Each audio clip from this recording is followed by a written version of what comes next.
It's been a really long time since Ekko has been considered meta. With the game revolving more and more around teamfights, mages are often a lot safer and a lot more rewarding to play in this current meta. As a result, assassins like Fizz, Zed, and Ekko just aren't as good as they used to be. It's a lot harder to snowball, and even if you do get a snowball, it's a lot harder to carry the game by yourself. So it's not too surprising that we don't really see any challenger Ekko players playing him mid.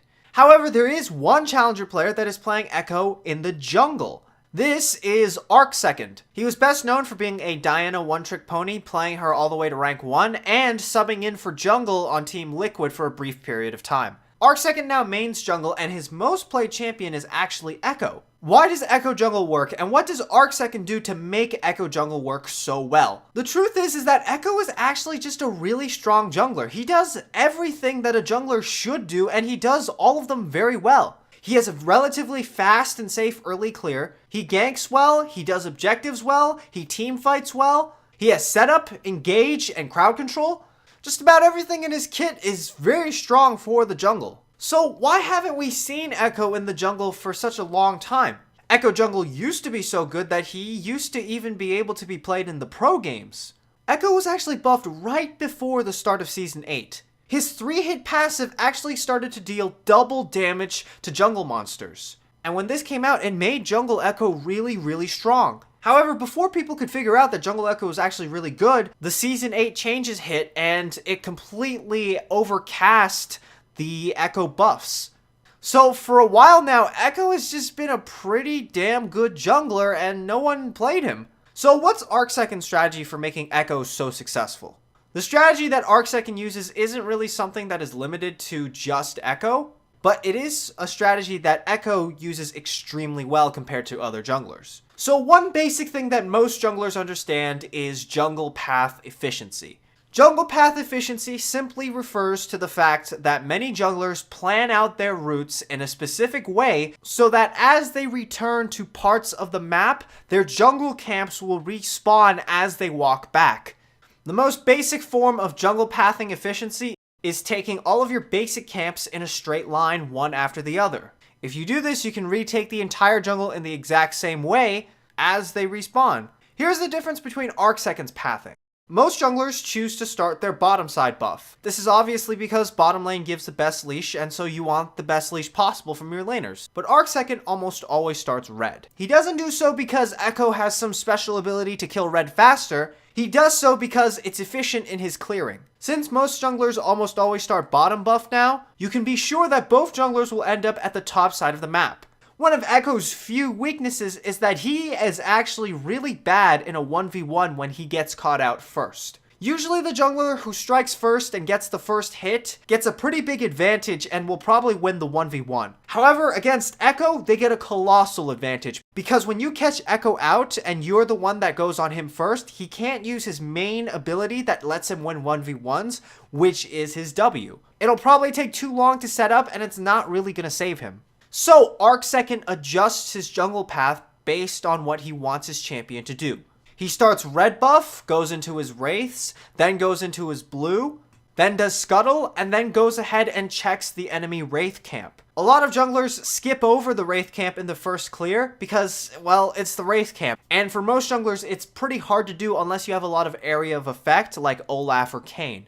This is the difference with Arcsecond's jungle pathing. He takes the enemy jungler's pathing into his own account. Arcsecond knows just about every single jungle matchup by heart and will know approximately what camps each jungler will want to take and what their individual paths will be. Essentially, he's including the leftover enemy jungle camps into his own jungle path. And since Arcsecond is the one that takes these camps, he is the one that actually knows when these camps respawn. And so he's able to make another path in his head through his own jungle and leads himself back to this camp when he knows it should be respawning. Raptors is a really valuable camp. It's in the middle of the map, past the early levels, it's fairly easy to take, and it gives you more gold than red or blue buff. Now, what about Ekko's ganks? How are his ganks going to work? One mistake that a lot of Ekko players do is they misplace their W. Here's the thing, you don't actually have to hit Ekko's W for it to be really effective. The way you're supposed to use Ekko's W is as a zoning tool. Take a look at this gank. Here's how Arcsecond places his W. He's not placing it in a way that Singed will actually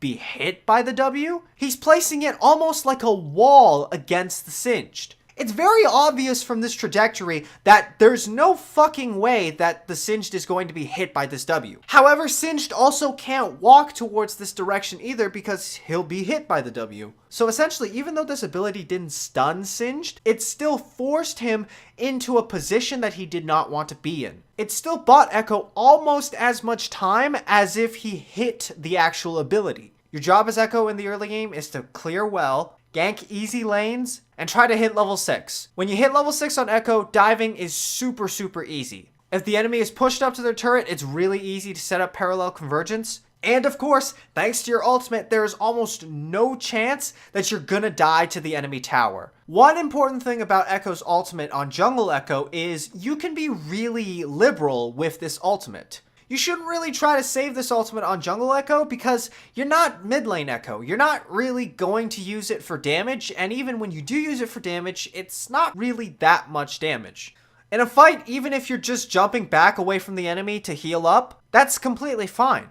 Don't think of this ability as a damage ability, just think of it as a pretty good heal. Remember, you're the jungler, you're not the mid laner. You're not supposed to buy full damage, you're supposed to be bulky, you're supposed to buy time for your team, and you're supposed to draw out the backline. Even if you build full tank on Ekko, you can still threaten the backline pretty well. Ekko does a lot of damage even with a small amount of ability power. In order for Ekko to be able to engage effectively, you need vision and a little bit of setup.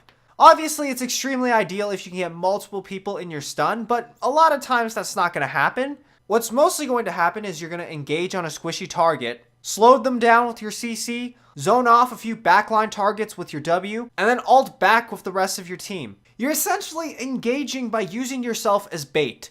Since it looks like a lot of times you just dive into a bunch of people like a suicidal idiot, it can give your team some time to set up and do what they want to do, to be able to catch up and to be able to get a good position for their abilities and their setup. You obviously don't die easily because you're tank Ekko, and thanks to your ultimate, it gives you a huge safety net to survive. Ekko actually has a lot of sustain from his W to his Ravenous Hunter to his jungle item for soloing objectives like Rift Herald and Dragon. He does them fairly fast with his passive, and he doesn't lose a lot of HP. For your build, start Hunter's Machete with Refillable Potion. You don't need mana early on Ekko, so there's no reason to get the other jungle item. Go Blue Smite with Boots for the slow. The one damaging item that you will get, and you will be rushing as well, is Runic Echoes. It's a great item for Ekko because it's really cheap, it gives him ability power, and it gives him movement speed. Go into your boots, usually still going to be Ninja Tabbies.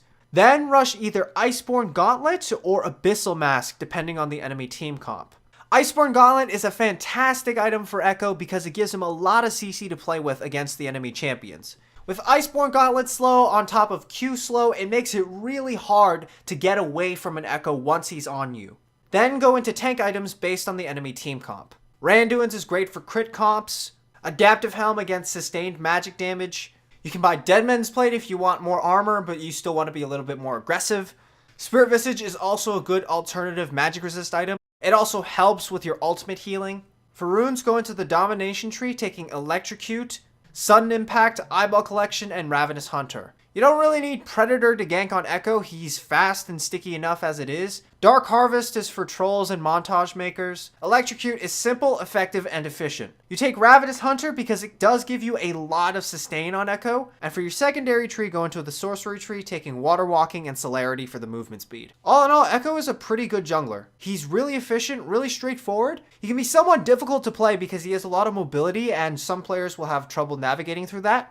But Ekko is really fun, Ekko Jungle is really strong, and I think he is definitely worth picking up. Thanks for watching the video. You can check out Arcsecond's YouTube and Twitch in the description below. Although he hasn't streamed or made videos in a while, he still does have some pretty good content on his YouTube channel that I do think is worth checking out. Special thanks to the Patreons Maya81 and Wayward Sparks.